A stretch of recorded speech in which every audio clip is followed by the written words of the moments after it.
Hey guys, Harrison One back at it once again with a brand new video for you, and this is it, the finale of the 2012 team review series. It's been a long ride, and in hindsight there's some things I would have done differently, but I'll talk about that at the end of the video. We've got to get through HRT first. But before I start and talk about Pedro de Rosa's season, I just want to say a tremendous thank you to everyone in the F1 community who took the time and the effort to, give me the best possible run on Machinima UK that I've had. I just checked that video now. It has over 1,200 views and 175 likes. I was blown away by all the positive support, feedback, and attention that video got. I am so grateful for that. So really, on behalf of me, obviously, and everyone in the F1 community, I am so proud to have been able to represent all of you, and all I can say is that I hope I did it justice. If I did, then my mission was accomplished, even if I don't come back, and even if it was a one-off. I managed to bring F1 to a community that may not have had it before and introduce it to other people, and I take tremendous pride in that. So from everyone who supported me, and I truly mean this, thank you all so much. I could not have done it without you. And if anything happens, if I'm back, I'm sure I will let you guys be the first to know. Anyway, after that highly emotional talk, let's talk about Pedro de Rosa.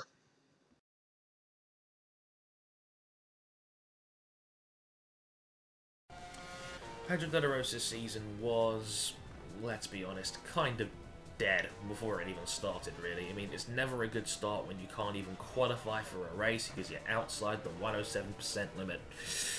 It kind of set the tone, really, but overall, of the two HRTs, Pedro de Rosa was slightly better. He qualified across the course of the season, he out-qualified Narain, Karthikeyan, his teammate, and from a consistent point over the entire course of the season, he outperformed Narain, Karthikeyan in terms of race positions. Karthikeyan had the worst overall average of any driver on the grid, but I'll get to him more in a minute. Fortunately, he had 4 retirements and didn't even start in Australia, but besides that, De Rosa wasn't terrible. You know, he often capitalised on other people's retirements, so his best result, 17th, finished 17th 3 times. Valencia, Brazil, Abu Dhabi, all the races littered with high numbers of retirements. You know, it's just simple as that. More than anything else, he did the best he could with what was a horrible car, you know. Well, congratulations to him on getting his new role at Ferrari. It's still nice to see that so many older drivers in Formula 1 are still being used, you know, to a good effect, and you know they're still giving back to the sport. And you know, I'll talk about it more in an episode of the Online Racer, but it does seem to me that the grid is getting younger, and it's just nice to see that Pedro can still keep a job somewhere in Formula 1. You know, it's a nice feeling. But yeah. Do I need to explain more about De Rosa's season? Probably not.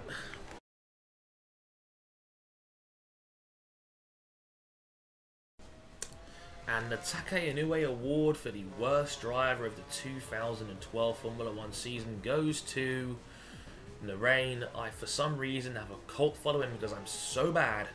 Karthikeyan. The worst qualifier in Formula 1 by some mile. Overall, the worst in terms of race position, but ironically he did actually finish higher in the World Championship than De Rosa did, because the rules are on countback.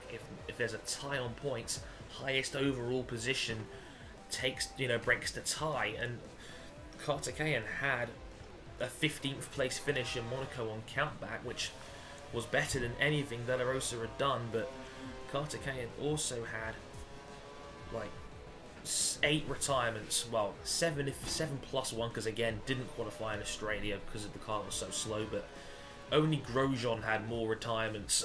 Sorry, only Grosjean and Schumacher had more retirements than Karthikeyan did. He had 7, you know, only 3 times he got out of the top 20. It's just one of those things where it's like Karthikeyan had no reason to be here. Let's be honest. An untested rookie, paying for his seat, probably could have done just as well. And if anything, he seemed to cause more trouble for drivers than positive moments. I mean, the Vettel puncher in Malaysia, the unfortunate, horrendous crash to Rosberg in Abu Dhabi, although that wasn't his fault. it just seemed to me like he was the guy that caused more trouble than, you know, positivity in his car at all times, and that's never a good thing, really, is it? Narain Karthikeyan, please get him out of here. Quickly.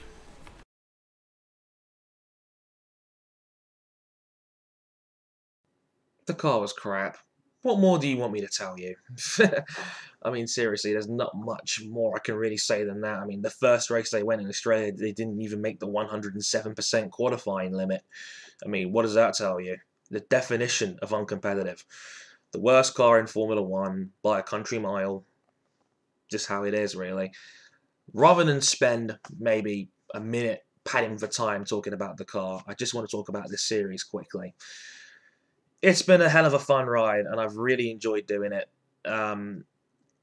In hindsight, probably a bad idea to make it a 12 video series because it got repetitive, and I know a couple of you pointed out that it did get repetitive for you over a while, so, you know, in hindsight, maybe I should have grouped maybe 2 or 3 together in a video, and maybe make it a 4 or 5 video series. Would have been easier to do. It might have been a bit longer, but, you know, it would have been probably better condensed. It wouldn't have gotten so stale, maybe, and, you know, it wouldn't have taken so much time to produce, because now we're only, what, barely like 3 weeks to go until the new season. I know it's crazy how fast it's all come along, but all I can say is I really hope you've enjoyed the series, no matter how long it's gone, and all the videos that have come up. And me personally, I think from a production standpoint, I think it's been the best series that I've ever put together. You know, the mix of video blog content and obviously Formula 1 2012 gameplay. That's what I was talking about when I said use the game more as a presentation tool.